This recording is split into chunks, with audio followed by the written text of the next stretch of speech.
Pernah dengar nggak cerita soal dua penulis, seorang miliarder, dan satu kata sederhana yang ternyata nyimpen rahasia kebahagiaan sejati? Nah, ini dia kisahnya. Sebuah kisah tentang kekayaan, kebijaksanaan, dan jebakan psikologis yang bisa menjerat bahkan orang-orang paling sukses sekalipun. Nah, kutipan yang Anda lihat ini dari penulis Joseph Heller, ini nih intinya pembahasan kita hari ini. Sebuah ide yang kelihatannya simpel, tapi kuat banget. Ini yang membedakan antara kekayaan yang bikin kita bebas dan kekayaan yang justru malah memenjarakan kita. Coba deh, bayangin. Sebuah pesta super mewah yang diadain sama seorang manajer hedge fund miliarder. Nah, di tengah-tengah kemewahan itu, ada dua sastrawan legendaris Amerika, Kurt Vonnegut dan Joseph Heller. Suasana inilah yang jadi panggung buat salah satu pelajaran finansial paling berharga yang pernah ada. Jadi, si Vonnegut ini, sambil agak-agak takjub gitu, nunjuk ke betapa kayanya tuan rumah mereka. Dia bandingin pendapatan si miliarder dalam satu hari aja, itu lebih besar daripada pendapatan novel Catch-22 sepanjang sejarahnya. Dan disinilah Heller ngasih jawaban legendarisnya yang jadi inti dari semua ini. Aku punya sesuatu yang tidak akan pernah dia miliki. Aku tahu apa arti cukup. Jawaban Heller tadi itu langsung nusuk ke jantung masalahnya, yaitu bahayanya punya keinginan yang nggak pernah ada habisnya untuk lebih, bahkan setelah kita sukses luar biasa. Ini jebakan yang sangat-sangat berbahaya. Jadi gini masalahnya, ketika tiang gawang tujuan Anda itu terus-terusan maju setiap kali Anda ambil sampai, ya Anda nggak akan pernah merasa menang.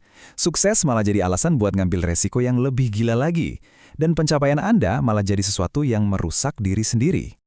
Oke, kita lihat contoh nyatanya ya, Rajat Gupta. Dia ini kayak contoh nyata dari American Dream.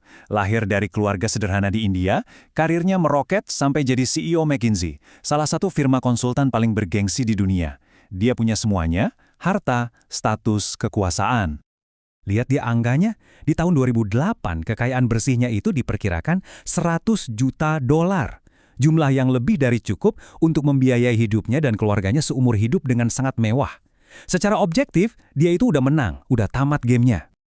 Nah, ini dia pertanyaan kuncinya. Dengan kekayaan, status, dan kebebasan yang luar biasa itu, kenapa seseorang mau mempertaruhkan semuanya? Jawabannya yaitu tadi, tiang gawang yang terus bergeser. Di timeline ini kita bisa lihat ya, gimana perjalanannya. Gupta ada di puncak karirnya. Tapi karena dikelilingi miliarder di Dewan Goldman Sachs, uang 100 juta dolarnya itu tiba-tiba terasa kecil. Dia pengen masuk ke liga miliarder. Keinginan inilah yang mendorongnya berbuat kriminal, membocorkan info rahasia. Hasilnya, hancur total. Dia mempertaruhkan segalanya demi uang yang sebenarnya sama sekali nggak dia butuhkan. Cerita yang mirip juga terjadi sama Bernie Madoff. Sebelum skema Ponzi-nya kebongkar, dia tuh udah punya bisnis legal yang sukses banget loh, menghasilkan puluhan juta dolar tiap tahun. Dia udah kaya raya. Tapi ya itu, nggak cukup. Dia pengen lebih, dan keserakahannya itu bikin dia membangun istana kebohongan raksasa yang akhirnya runtuh dan menghancurkan hidup ribuan orang. Jadi, apa sih sebenarnya yang bikin orang kayak Gupta dan Madoff ini nekat? Apa mesin psikologis di balik jebakan nggak pernah cukup ini? Jawabannya adalah sesuatu yang sadar nggak sadar kita semua alami setiap hari. Ya, namanya juga manusia. Kita ini makhluk sosial, kita itu secara alami emang suka banding-bandingin diri kita sama orang lain. Masalahnya di dunia modern sekarang, langit-langit perbandingannya itu hampir nggak ada batasnya. Selalu ada orang lain yang punya lebih banyak. Nah, slide ini nunjukin dengan jelas banget. Pemain bisbol pemula yang gajinya $1,5 juta setahun bisa ngerasa miskin kalau teman satu timnya gajinya 36 juta dolar. Manajer hedge fund top yang penghasilannya ratusan juta pun masih ngelihat ke atas, ke Warren Buffett. Bahkan Warren Buffett pun masih bisa ngelihat ke arah Jeff Bezos. Gak ada habisnya. Dan ini poin paling pentingnya, permainan perbandingan sosial ini kayak lari di atas treadmill. Setiap kali pencapaian Anda naik, ekspektasi Anda juga ikut naik. Jadi, satu-satunya cara untuk menang dalam permainan ini adalah dengan menolak untuk main. Oke, kita udah ngerti masalahnya. Sekarang gimana solusinya? Kalau jebakannya adalah tiang gawang yang terus bergerak, maka solusinya adalah kita harus secara sadar menetapkan garis finish kita sendiri. Ini soal mengambil kembali kendali atas hidup kita. Caranya, kita bisa pakai kerangka sederhana yang terdiri dari 4 bagian ini. Dengan mendefinisikan apa arti cukup dalam 4 area kunci ini, kita bisa membangun pertahanan yang kuat banget melawan godaan ingin lebih yang nggak sehat. Pertama, soal harta benda. Coba deh bedain antara kebutuhan mutlak, kenyamanan yang emang beneran bikin kualitas hidup kita naik, dan kemewahan yang sebenarnya cuma buat pamer. Sering banget, kebahagiaan sejati itu adanya di kategori kedua, bukan yang ketiga. Kedua, pendapatan.